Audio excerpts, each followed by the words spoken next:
Okay, today we will have a group project, right? And then you have to identify problem and take a case study using advanced analytical model, where you have to get the data set and provide detailed solution using deep learning in artificial neural network.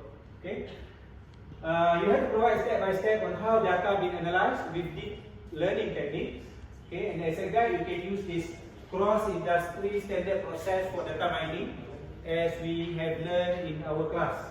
Okay, so now we will have a presentation by group leader and group members. Okay, thank you. Please. So hello, my name is NURUL Yazmin BINTI and today my group, which is Group B from S2G2, will be presenting our neural network project, which is titled Fruit Classification. But before I start, I'll first be introducing my group members first. First, you have me, NURUL Yazmin, then you have SYAFIQAH, then you have MOHAMED NAUHFHAL FAWWAZ, AKMAL AZRI, and ZAINUL AMEER. Okay, I'll be starting the presentation with the introduction first. So as we all know, AI is growing rapidly in multiple sectors and tasks, and one of the most significant tasks is the image classification. So therefore, for our project, we'll be focusing or building a image classification model, or more specifically, a fruit recognition model. So why are we doing this? Because one of the major problems with manual food sorting or fruit sorting is it is labor intensive, it requires a huge number of manpower, and it is also time demanding. And the most obvious one, it is that it is prone to error. So therefore, with doing this project, we plan to streamline and improve process activities in smart farming, quality control, and the most obvious one is inventory tracking. Hi, my name is Muhammad FAWWAZ, and I will take over about the Python installation and basic to deep learning. So the tools that we have been used is Anaconda Navigator to launch the Jupyter Notebook. This environment was chosen because for its familiarity and step-by-step code executions, which can provide clarity at each stage. And the language used required by the project guidelines. The Python offers powerful libraries like TensorFlow and Keras, which simplifies the process of building a CNN model. And it is also has libraries such as NumPy and Matplotlib that simplifies and aids the model evaluation and visualizations process. This supports both model development and deployment in the same environment. And why we choose CNN? Because the CNN functions well in extracting and detecting features in image data. Next, I will pass to LIYANA. Creating this CNN model overview. So actually we are using the libraries, two libraries, which is TensorFlow and Keras. So TensorFlow is used for data processing through image data generated, and also Keras is used for building the CNN model.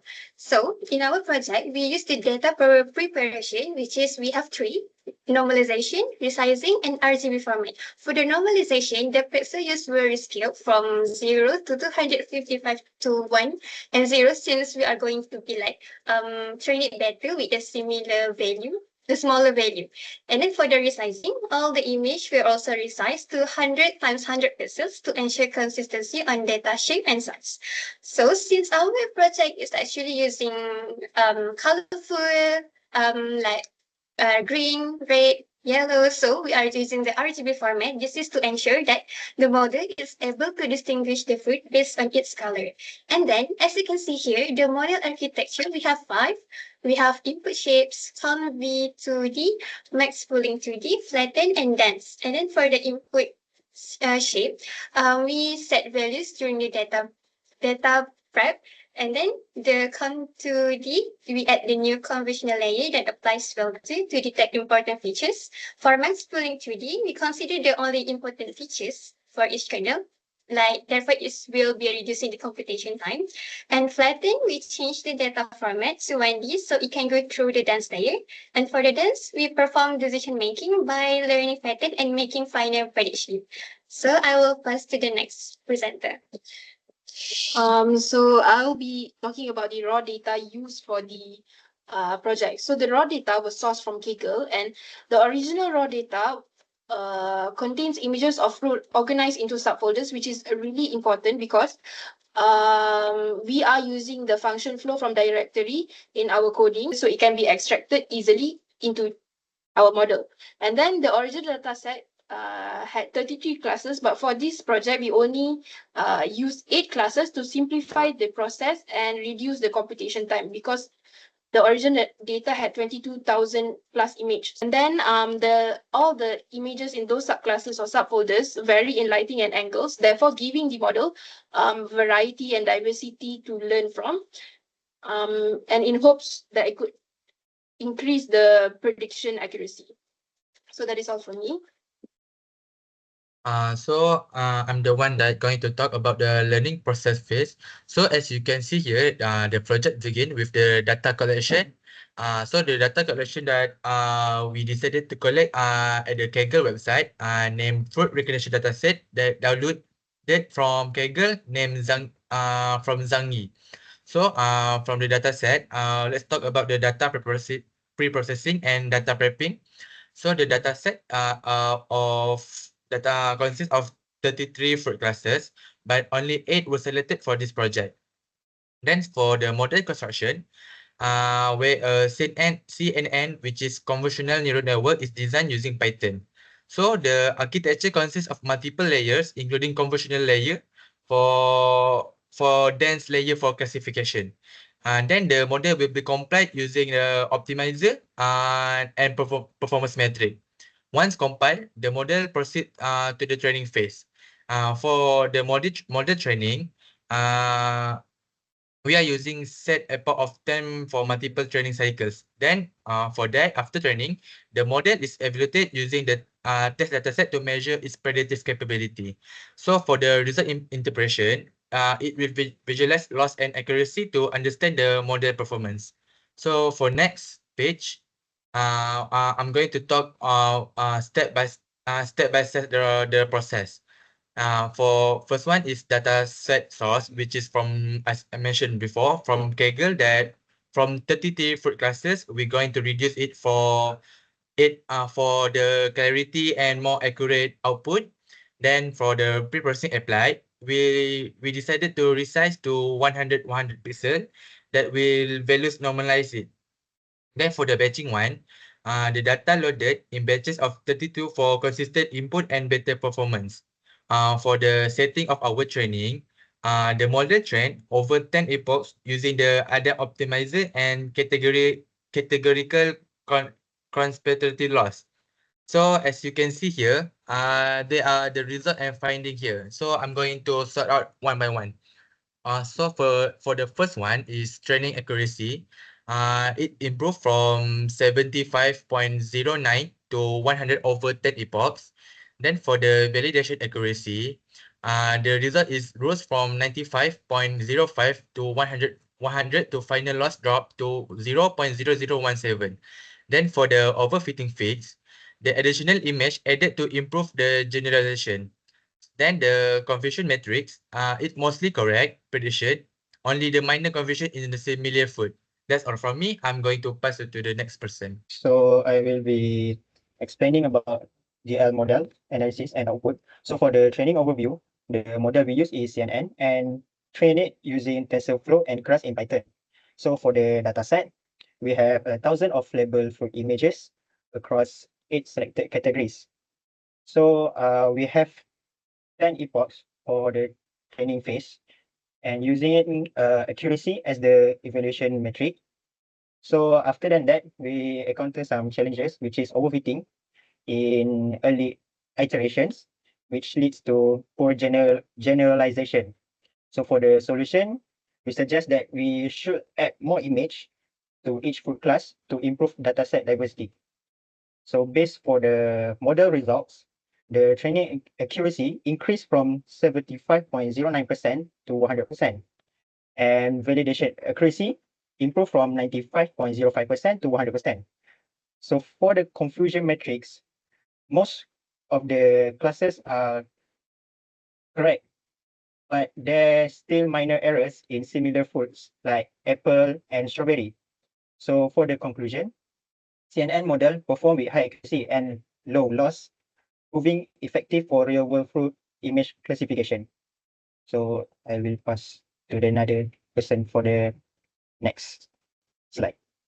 So these are two results that we have been get. The left one is the line graph that shows the model's performance during training. The accuracy starts low at epoch 0 and improves steadily as the model learns. For the right one, the line graph shows the model's error loss during training. Loss starts high and decreases as the model learns and improves. So this is the confusion matrix. The confusion matrix shows predictions are spread across classes, indicating frequent misclassifications.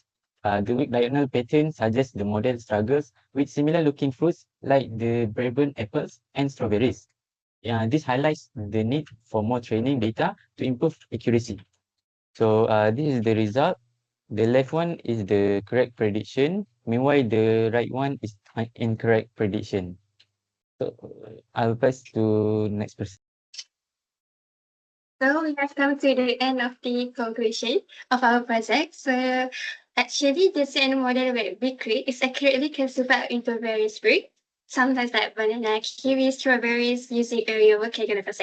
So by having this kind of project, it actually shows the effective process workflow, and the key steps include data processing, augmentation, model training, and evaluation for strong performance.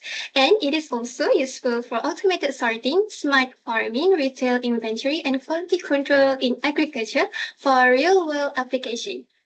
Not just that, we can also make a TensorFlow. This can also be scalable and practical solution using TensorFlow and Keras, since this system is scalable for academic and industrial use in AI-powered image recognition. So that's all from us. Okay, so hello. Now I'm going to be giving a demonstration on how to use the application that we've built for this fruit recognition project. So as you can see here, this is the UI for the fruit classification or fruit recognition. So there's the 3 steps where users have to do when they are trying to use the application. First is to upload the image. Second is to click this button. And then the third is where the result of the image inserted will be shown. Okay, so how do you use it is first, you click here. And then you will, for example, upload this picture of this banana, and then click to predict. And then the prediction result will show banana. So as seen here, the model that we've built, which is the CNN model, successfully identified what the image was. Okay, let's give a second try. Second example, let's do this pineapple here. Maybe it will change, and predict. And the predicted result is shown is pineapple. So again, the model is correct, but this model also sometimes can give wrong prediction for fruits that are similar. For example, this strawberry here. Usually for strawberry, they will mistake it for apple Brabant. See? So there is instances where this model can get wrong. So that is all from me. Thank you. Okay, so now we are going to be starting a Q&A session about the project. So does anyone have any questions regarding the project? So whatnot? I do have a question. So how do we overcome the poor generalization output from our data set? Actually, I think because we can just use another data from different sources, since our data of each classes has many picture again, but each classes is only of each fruit with vanity engine. So I think by using another data from other sources would be much better. I also actually have one question regarding our project, is that why does the confusion matrix not have a strong diagonal pattern like just now as shown in the picture, but the accuracy and the loss value was very high? So yeah, regarding about that, this problem happened because the model may perform well on certain classes but struggle with others classes that look visually similar, such as the Brabant apples and strawberry.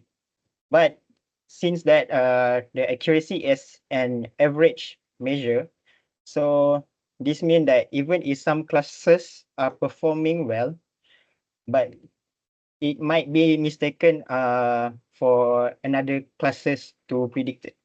Similarly, the loss evaluate each prediction confidence rather than whether it is correct or incorrect. So this result in some false negative.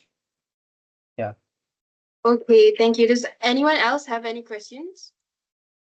Okay, then I presume no. So I think we can end our presentation now. Thank you.